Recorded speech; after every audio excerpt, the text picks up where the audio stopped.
Bom, galera, tudo bem com vocês? Meu nome é Yuri.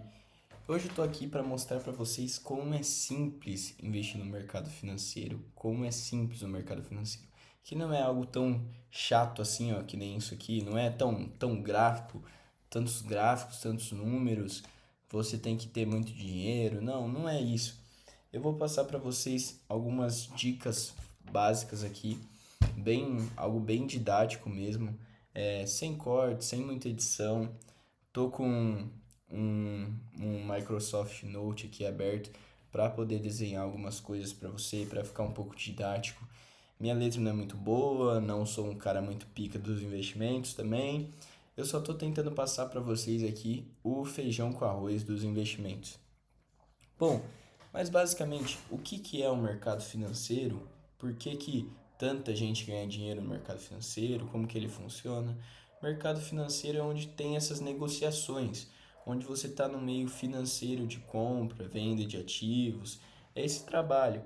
E como que funciona? Basicamente, tem as corretoras, onde você cria uma conta, faz um cadastro, e dentro dessas corretoras tem o home broker, que é onde você negocia esses ativos. Então é onde você vai ter um visual da onde que são esses ativos aí. E basicamente, quando você abre o seu home broker e vai comprar uma ação, alguma coisa, você vai estar lá vendo preços, essas coisas, ou vai investir em renda fixa. Então, basicamente, todo banco hoje em dia aqui, banco digital no Brasil, tem o seu próprio home broker. E, bom, enfim, não aprofundando muito, a ideia desse vídeo é mostrar de fato o feijão com arroz, mostrar como que é simples você investir. E eu vou explicar para vocês quais tipos de investimentos que existem, quais tipos de ativos que existem, é, ativos de renda fixa, ativos de renda variável, qual que é a diferença renda fixa e renda variável, onde investir. Bom, primeiro lá, vamos fazer uma pergunta. Onde que eu vou investir? Primeiro de tudo, você vai criar uma conta em um banco. Provavelmente você já tem uma conta em um banco. Eu aconselho você a pegar uma conta num banco que você não usa ele como seu banco principal, porque o dinheiro que cair dos seus investimentos ali, os dividendos, você consegue não misturar e consegue reinvestir ou até seus aportes. Então, se por exemplo, sei lá, você usa o banco Itaú como seu principal, você vai pegar e deixar o seu dinheiro lá no Itaú ainda, só que aí você cria, sei lá, uma conta na Nubank. E aí você usa a Nubank para investir e o Itaú para como sua conta principal, onde você recebe dinheiro, faz Pix e por aí vai. Vai ser mais fácil de controlar. Essa é uma dica que eu dou para vocês que está começando. Criar conta básico, bem basiquinho, fazer um cadastro na B3, abrir um login na B3, colocar seu CPF, seu RG, que é muito fácil. Para quem não sabe, a B3 é a Bolsa Brasileira, então é uma instituição privada que tem dentro do Brasil, que atua como essa intermediação, ela tem essa responsabilidade das negociações. Então todos os ativos eles são negociados dentro da B3. Basicamente é isso. Esse é o papel da B3, o papel mais importante da B3. E então vamos lá, criei uma conta na B3, criei a conta num banco. Aliás, a B3 ela dá bastante dados sobre os seus investimentos, ela faz um panorama geral da onde que eles estão alocados e por aí vai. Eu acho muito bacana. Dentro da plataforma da B3 também tem alguns cursos, eu acho muito legal. E bom, saí um pouco desse gráfico aqui, que era só para ilustrar o vídeo, e agora um pouco na prática. Galera, se vai ser um vídeo sem cortes nem nada, se ocorrer algum erro de digitalização, de alguma coisa, peço desculpa. Tem até algumas coisas marcadas aqui, mas é normal. Tô começando também. É, e claro, vai se inscrevendo aí no canal, deixa um like, comenta se tiver alguma dúvida, algum conselho, qualquer coisa. E vamos começar de fato agora com o conteúdo aqui. Bom, eu vou colocar aqui, bem basiquinho, RF. Nossa, calma aí que tá muito grande isso aqui.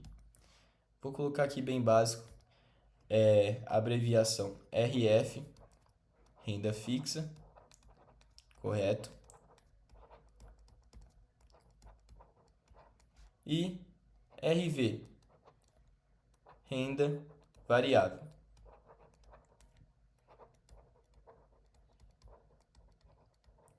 Galera, isso é basicamente o escopo total, o que você precisa definir dentro da sua carteira. Vou colocar aqui um fecha aspas, vou colocar aqui três bolinhas. Uma bolinha verde, três bolinhas verdes, vai. Vamos colocar três bolinhas verde. Conservador,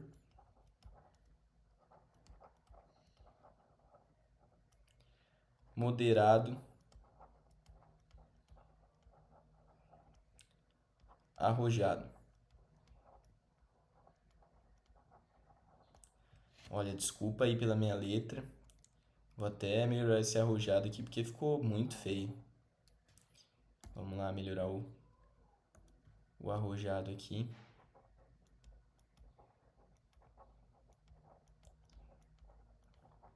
Então tá. A gente possui três tipos de perfis de investidor. Quando você for entrar no criar uma conta, fazer qualquer coisa, você vai ter que responder algumas perguntas e essas perguntas elas vão basicamente definir seu perfil de investidor. O que seria um investidor conservador?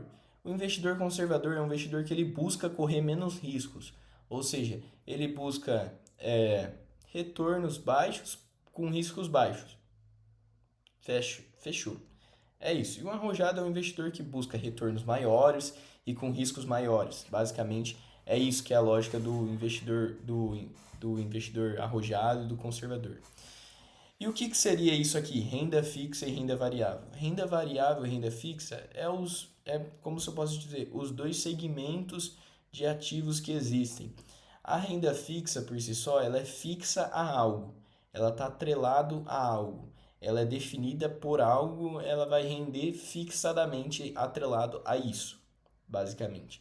A renda variável, ela é volátil, ela possui volatilidades, ela possui variações, ela possui essas oscilações. Então, é isso que é importante ser definido, a diferença de renda fixa para renda variável. Basicamente, tem esses dois ativos aqui. Investidor conservador, ele vai estar, os seus investimentos eles vão estar mais compostos, né? Mais alocados em renda fixa. E um investidor arrojado, bem arrojado, eles vão estar mais alocados em renda variável, porque ele busca correr mais riscos, porém atingir ativos lucros maiores. E o que seria um investimento de renda fixa por si só? Então vamos lá, renda fixa, a gente vai definir três diferentes tipos aqui, que seria a pré, a pós e o IPCA. Dentro de renda fixa, a gente tem CDB, que é o Certificado de Depósito Bancário, CDI, Certificado de Depósito Interbancário, debêntures, que você está emprestando dinheiro para a empresa, tem o Tesouro Nacional, que você empresta o dinheiro para o governo, e os CDBs e o CDI, você está emprestando dinheiro para banco. Debêntures, que eu falei, empresta para empresas, por aí vai, governos, não vamos ficar repetindo isso, mas basicamente renda fixa é isso, até mesmo a poupança entra como uma renda fixa, só que por que a poupança é um ativo muito popular, é um dos ativos que o brasileiro mais investe, porém é um ativo que ele rende muito pouco do CDI, e acaba que você só está basicamente protegendo seu dinheiro da inflação, e dependendo das vezes seu dinheiro está a mesma coisa. E basicamente o que seria inflação? Só para a gente não perder o tempo. A inflação é quando o dinheiro perde o poder de compra. Ou seja, você tinha um poder de compra antigamente para comprar uma caneta em 2018. Essa caneta, sei lá, ia custar R$ 1.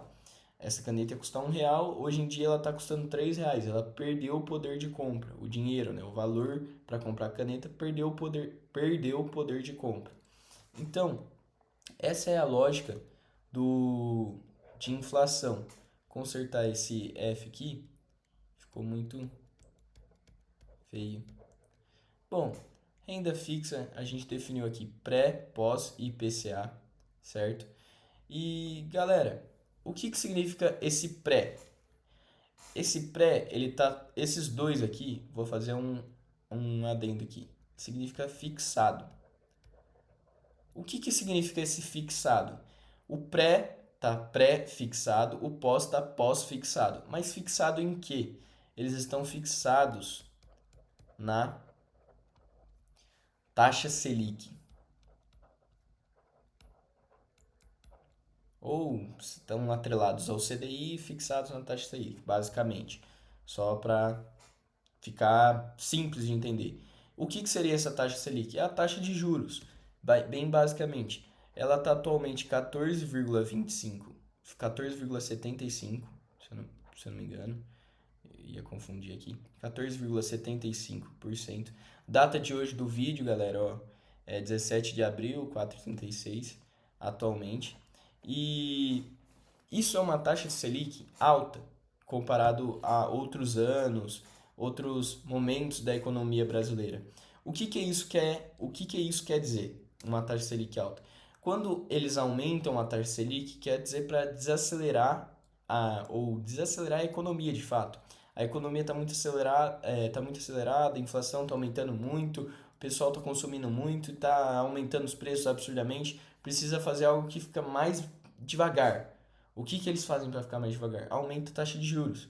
Aumenta a taxa de juros, as empresas pegam menos empréstimo dos bancos, as pessoas físicas pegam menos empréstimo do banco, o CNPJ pegam menos empréstimo, as pessoas emprestam menos dinheiros, o, o juros fica muito mais alto, ou seja, o juros estando mais alto, porque ele está atrelado a esse índice aí, a essa taxa, ele vai ficando mais alto, as pessoas começam a deixar o dinheiro mais parado, rendendo mesmo, bem ali de boa, do que movimentando ele. Então é um jeito de desacelerar a economia. Comparado a taxas de juros de outros países, o Brasil tem uma taxa de juros muito alta. E parece que é algo vantajoso para a gente, mas não é, por causa que a nossa inflação é uma inflação mais difícil de controlar. A nossa cultura ela é muito mais difícil de controlar. Nossa sociedade de consumo ela é muito mais influenciada a fatores externos e fatores internos, comparado a outros países. Por exemplo, no Japão, uma taxa de juros de 3% já é altíssima. Só que a gente não tá em totalmente economias totalmente diferentes. O Brasil, por exemplo, é uma economia muito mais exportadora, ela exporta mais com insumos, né? Ela exporta mais do que importa, a parte agrícola do nosso país. Então, basicamente, é isso. E o que você. Então, tá bom, você me explicou o que é a taxa Selic, tá? E o que é um pré e um pós. O pré-fixado e o pós-fixado, basicamente ele é isso. O pré-fixado, se a gente compra um ativo de renda fixa pré-fixado na taxa Selic de 14,75 e ele vence em 2029, ele vai estar rendendo isso aqui, 14,75, correto? E se eu pego um ativo pós-fixado e vence em 2029, a taxa de juros de 2029, do dia 17 de abril hoje, 17 de 4 de 2029, vai ser a taxa que o rendimento vai ter. Então aqui você já está definindo que ele vai render isso aqui. Mas 17 de abril de 2029 ele pode estar rendendo mais que isso ou menos que isso. Não tem como você saber. Então você está dando meio que um tiro no escuro, porém você tem uma chance de uma remuneração maior, entende? Mas basicamente essa é a diferença. E o que seria o IPCA? O IPCA é a inflação, é o índice de preço do consumidor amplo. E a inflação, basicamente, ela é aquilo que eu expliquei para vocês e ela é mais um meio de você investir em ativos de renda fixa. Eles estão atrelados a esse índice aí e, consequentemente, também é um bom meio para você investir. Eu acho que no momento atual, se fosse uma sugestão de investimento, seria investir na taxa de juro pré-fixada a essa corretagem de juros, por causa que ela é um patamar de alta, ela está numa alta histórica e os analistas atualmente estão considerando que ela vai desacelerar um pouco, não drasticamente, mas ela está com uma tendência, falando nisso de período eleitoral, ano eleitoral, está com uma tendência de baixa, correto? Se a nossa depende muito também de quem que vai ser o presidente do ano que vem, mas aí a gente já vai estar entrando em lado político, mas o mercado ele vai, sabe, ele vai controlando isso. Aliás, quem define a taxa de juros é o Banco Central. É, quem define, na verdade, é o Copom, que é o Comitê de Política Monetária do Banco Central. E o Banco Central, ele é um órgão normativo, não, é um órgão supervisor do Sistema Financeiro Nacional. E o órgão normativo é a CMN, que é o Conselho Monetário Nacional, que tudo isso engloba o sistema financeiro. Então, basicamente, quem define isso gera a economia do país. Então, é muito importante. É algo que é muito importante a partir do momento que você começa a investir, é muito importante você acompanhar a taxa Selic. De fato, é algo, uma das coisas mais importantes, né, que você tem que acompanhar de fato na hora que você for investir, além de acontecimentos globais e por aí vai. Então vamos lá. Expliquei bem breve aqui o que seria a a renda fixa. Agora vamos para a renda variável. Bom, renda variável, galera, como eu falei para vocês, ela é tudo que varia, tudo que possui oscilações. Então, o que está dentro de renda variável? O que eu vou encontrar aqui o que eu vou encontrar aqui? Vou encontrar basicamente tudo que varia, tudo. Então, eu vou focar aqui mais em dois ativos, que seria ações e fundos, que é o que o pessoal mais busca investir de fato quando começa a investir. Ações e fundos. Galera, ações. Vou dar um exemplo ilustrativo aqui do que seria uma ação. Bom, imagina que isso aqui é uma empresa. Ela acabou de abrir um IPO. Ela abriu o seu capital. Ela está com o seu capital aberto, pode investidores, acionistas podem adquirir esse capital e fazer parte dessa empresa. Então sei lá, você tem uma empresa do ramo do varejo, de roupas, você vai abrir um IPO. Você tem tipo uma Lojas Renner, uma C&A da vida. Você abriu um IPO, eu, investidor, fui lá, comprei um ativo da sua loja, eu acabei de adquirir uma porcentagem da sua empresa, um pedacinho. Isso é basicamente uma barra de chocolate. Eu estou adquirindo um pedaço dessa barra de chocolate. Se a sua empresa valorizar, esse pedacinho que eu comprei vai valer mais. Se sua empresa diminuir, ela desvalorizar, esse pedacinho que eu comprei vai valer menos. Então eu estaria perdendo dinheiro nisso daqui, nessa lógica. Tá, você acabei de explicar isso e vou explicar outro fato importante para vocês acompanharem, que é uma lógica muito legal. Uma lógica não, é algo que muitas pessoas buscam quando começam a investir. E isso entra um pouco naquilo de que perfil que eu sou. Mas é dividendo, gente, dividendo. Isso é muito importante. Acabei de explicar essa lógica das empresas aí, acho que ficou algo bem didático. Mas vamos lá, o que seria dividendo? Dividendo é a distribuição do lucro de uma empresa. Então, toda ação que você adquire, você vai cair na sua conta corrente, direto da sua conta. Tem a conta que você investiu, o saldo que você investiu, aí vai estar lá. Se você tem na sua conta corrente R$ 1.000 e no seu saldo investido você tem R$ 200, o dividendo que você ganhou, sei lá, R$ 1 em dividendo. Esse R$ 1 vai para a conta corrente sua, vai para a conta que está os R$ 1.000 lá, correto? Então, você vai ter ficado com R$ 1.001. R$ 1.001, basicamente. E o que o dividendo é? O dividendo é a distribuição do lucro de uma empresa para seus acionistas. Então, a empresa obteve um lucro, ela vai decidir se ela vai querer distribuir esse lucro investido ou ela vai querer pegar esse lucro e reinvestir nela. Ela reinvestindo nela, a tendência é essa empresa melhorar a estrutura e a tendência dela é que ela fica mais eficiente, ela tenha mais chance de valorizar, correto? Então essa escolha entra também num quesito lá das ações preferenciais e ordinárias, que as preferenciais têm direito a voto, plananã, e as ordinárias é a empresa que escolhe ali de fato o que você, o que vou, quando ela vai reinvestir os dividendos, nananã, e quando que ela vai distribuir os dividendos. Basicamente, isso é dividendo, então isso é uma porcentagem dos ativos que você tem investido de uma empresa que vai cair na sua conta, o lucro, e o juros sobre capital próprio é um juros também que cai sobre os seus dividendos. Então, quando você começar a investir de fato, você vai ver que vai começar a cair dividendos. Esses dividendos, quando começar a cair, eles vão direto para sua conta. Você pode, portanto, reinvestir os dividendos em comprar mais ações e gerando o efeito bola de neve do Warren Buffett, cada vez mais vai aumentando seu patrimônio investido, ou você pode pegar o seu dividendo e fazer o que você bem entender. O juros sobre capital próprio, ele é um juros que a empresa tem que pagar para o acionista, basicamente. Esse juros aí é por ela estar pegando o capital, o saldo, o capital que o investidor colocou na empresa e recobrindo com juros, correto? Então você vai cair esses dois tipos aqui de, de ativos na sua conta, então o juros sobre capital próprio e o dividendo, correto?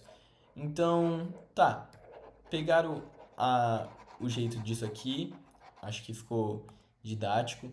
Bom, passando uma parte agora importante, se você está focado em uma carteira com ações, você vai comprar ativos, porém as ações elas não são obrigadas a pagar todo mês dividendos. Já os fundos, eles pagam todo mês dividendo. Ou seja, normalmente muitas pessoas quando começam a investir optam pelos fundos porque eles pagam todo mês dividendo. O importante é você distribuir entre ações, fundos, renda fixas e entre fundos ETFs, tananãs, fiagros e ações brasileiras, ações do exterior, diferentes setores. Isso é importante, é você distribuir porque você está reduzindo o seu risco. E um ponto legal dos fundos é que os fundos têm muito isso de diversificação. Então, você pode pegar um fundo atrelado a um índice, um fundo composto por vários outros ativos, por exemplo, no caso que seriam os ETFs, eles são ativos que dentro desse ativos tem 5 ativos. Então você está diversificando automaticamente. Só que o problema também de você diversificar muito é que ocorre a pulverização. O que seria a pulverização? Você diversificou tanto o seu patrimônio, você tem, sei lá, 6 ativos do setor financeiro. 4 ativos voltado para seguros. Se você tivesse um ativo, ele ia performar legal, ele ia performar da mesma maneira que esses 4 ativos aqui. E você está tipo, valorizando mais, sabe? Você está tendo oscilações de valorização aqui.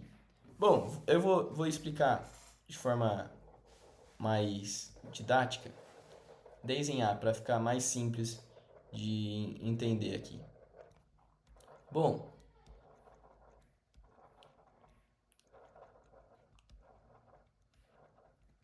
aqui você tem a carteira 1, a carteira 2 e a carteira 3 de investimento. A carteira 1, ela tem um ativo. E se esse ativo subiu, ok, valorizou.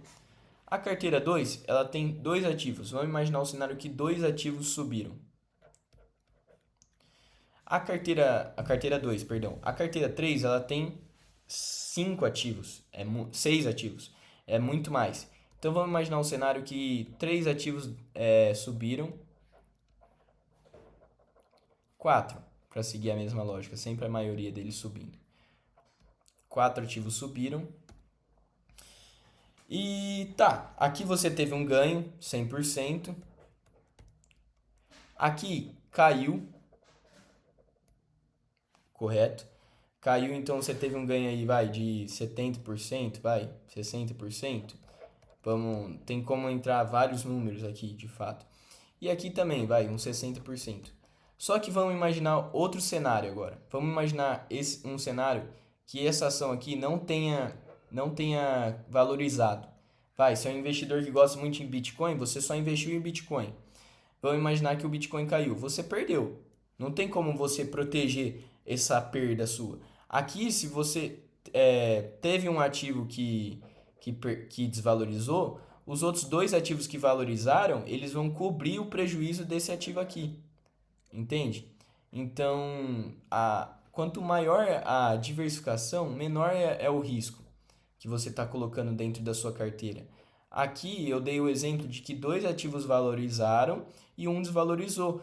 Os ativos que valorizaram cobrem o prejuízo desse ativo. Claro, se a valorização desses dois for maior, mas vamos imaginar num cenário que foi. E aqui também, a gente tendo mais ativos, no caso tendo quatro ativos que valorizaram e dois que desvalorizaram, segue essa mesma lógica também. Então, essa é a importância da diversificação de ativos. E por que eu estava falando aquilo de setor? Se você, não adianta nada, se desses três ativos aqui, os três foram de tecnologia, vou abreviar aqui, tech. Se os três forem de tecnologia, ignora o. Calma aí. Deixa eu mudar aqui. Falar para vocês ignorar esses aqui, mas eu vou apagar e fazer de novo aqui. Bom, se você tem três ativos aqui em um setor só, tecnologia, e vamos imaginar um cenário que os chips, teve uma crise de chips. Esses três ativos aqui vão se desvalorizar. Todos eles vão ser impactados. Então, seria bacana se você, em vez de ter só ativos aqui do setor de tecnologia, você diversificasse. Ou seja, sei lá, só ativos de tecnologia, eu dei o exemplo, ou sei lá, só ações, só Bitcoin, só fundos, só renda fixa. O importante é você diversificar o seu portfólio investido. Então seria legal que você, por exemplo, não tenham só três ativos, mas aqui você tem uma ação, um fundo, um ativo de renda fixa. Aí dentro do grupo aqui de ações, você ter uma ação do setor financeiro, uma ação de petróleo, uma ação de energia. Dentro de fundos você tem um Fiagro, um ETF, um fundo imobiliário.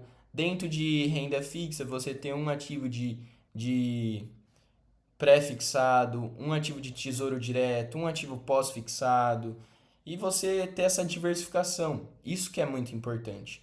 Outro ponto que eu acho muito importante para finanças pessoais, a partir do momento que você vai investir, vamos supor, você começou a investir aqui R$ 1.000, correto? Você vai definir assim por mês. Vou investir R$ 1.000 por mês e vamos supor, decidi comprar tudo no dia 15. Gastei esses R$ 1.000 no dia 15, comprei, investi, segui a lógica que eu falei para vocês, distribuí meus ativos em ações do setor financeiro, do setor de energia, do setor petrolífero, investi em fundos e fiagros, fundos imobiliários, fundos independente, ETFs, renda fixa, diversifiquei certinho, só que eu comprei tudo no mesmo dia. O que vai acontecer? No dia 18, por exemplo, alguns vão estar mais barato, outros vão estar mais caro. No dia 19, alguns vão estar mais barato, outros vão estar mais caro. No dia 24, alguns vão estar mais barato, outros vão estar mais caro. Então é importante o quê? Você fazer a lógica dos aportes. O que seria essa lógica dos aportes? Então vamos lá, eu defini aqui 250, 250, 250. Vai dar R$ 1.000 do mesmo jeito, correto? Semana 1, semana 2, semana 3, semana 4. Eu te peguei um dia, sei lá, toda terça, aqui vamos supor, aqui eu investi na terça. Toda terça, mais fácil. Toda terça eu vou pegar e vou. Nossa, por que eu tô colocando um i aqui? Enfim. Toda terça eu tô investindo o meu patrimônio. Tô fazendo aportes. Você reduz também o risco. Vai ter ativos que você vai estar comprando mais caro, ativos que você vai estar comprando mais barato. Então não faça uma compra de uma vez. Faça aportes. Tem gente que gosta de fazer 2 por mês, tem gente que gosta de fazer 3 por mês, tem gente que não gosta de investir todo mês, gosta de investir a cada 2 meses, por aí vai. O importante é você ter constância nos seus investimentos. Aqui eu esqueci de dar um exemplo, por exemplo, eu acho que ficou viável a explicação de ações e fundos, deu para entender. Todo fundo é feito por uma gestora, basicamente. Essa gestora ela tem o papel de criar, selecionar ativos, colocar qual ativo vai ser seguido, qual índice vai ser seguido, por aí vai. Essa é a ideia de fundos. Eu posso trazer um vídeo só para fundos, eu acho que fica muito mais fácil. Trazer um vídeo só para ações, um vídeo só para renda fixa. Aqui é só um aparato geral mesmo. Então, basicamente, essa é a importância. Você ir diversificando os investimentos, investindo de pouco em pouco, escolhendo o seu portfólio, ir testando, vai olhando no mercado, olhando na B3. Eu vou indicar também, vou deixar na descrição dois sites que ajudam muito a você escolher seus ativos, que é o Status Invest, o Investidor 10. Indicar alguns canais também, como o Gêmeos Investing. Eu acho que essa galera aí, eles explicam de uma maneira muito fácil que o brasileiro entende de fato, passa a entender de fato. Então, primeiro de tudo, galera, você tem que definir se você é um investidor conservador, moderado e arrojado. Você tem que definir quanto que você está disposto a investir e ter uma constância. Não adianta você começar, mês que vem, tudo o que você investiu no mês passado, você retirar. Não vai adiantar nada. Então, de fato, você tem que escolher o seu perfil, investir com calma, escolher de verdade os seus ativos, ir acompanhando o mercado. Atualmente, a gente está vivendo praticamente um momento histórico na Bolsa Brasileira. A Bolsa nossa está quase batendo 200 mil pontos. No dia de hoje não bateu, creio que daqui a alguns dias vai bater. Mas é por quê? Porque está entrando muito capital estrangeiro no Brasil. Por causa do petróleo. Está tendo essas tensões globais do petróleo. E é muito importante que entra capital estrangeiro porque é, cobre o prejuízo do risco fiscal. Para a Bolsa Brasileira é muito boa. O Brasil vem enfrentando um risco fiscal enorme. Então, eu acho muito importante a entrada do capital estrangeiro. O Brasil está crescendo economicamente, porém ele tem muitos problemas internos, desigualdade social, esse risco fiscal, o elevado gasto público, os gastos públicos elevados, os riscos de previdência. Então é algo muito desconexo para ficar citando na aula. Mas galera, é basicamente isso. Se você tem alguma dúvida, alguma sugestão, deixa nos comentários. Ficou um vídeo assim bem didático. Eu posso ir aprofundando cada vez mais em determinados ativos, renda fixa, renda variável. Mas o importante é você sair dessa aula aqui sabendo o que é renda fixa e o que é renda variável. A diferença de renda fixa, a diferença de renda variável, a importância em distribuir os seus investimentos, colocar um tanto em renda fixa, um tanto em renda variável, de acordo com o risco que você quer correr dentro dos seus investimentos. Então, basicamente é isso. Muito obrigado pela atenção de todos. Espero que vocês tenham gostado. Deixa um comentário, deixa um like, se inscreve aí. Se você tem interesse em aprender mais sobre isso, quer fazer parte de um projeto onde você pode ter uma comunidade ali para conversar, tirar dúvidas. Tem um grupo no WhatsApp que é do Projeto Finance, que eu estou tentando montar aqui com uma galera. Espero que vocês gostem. Fechou? Muito obrigado. Até mais. Tchau, tchau.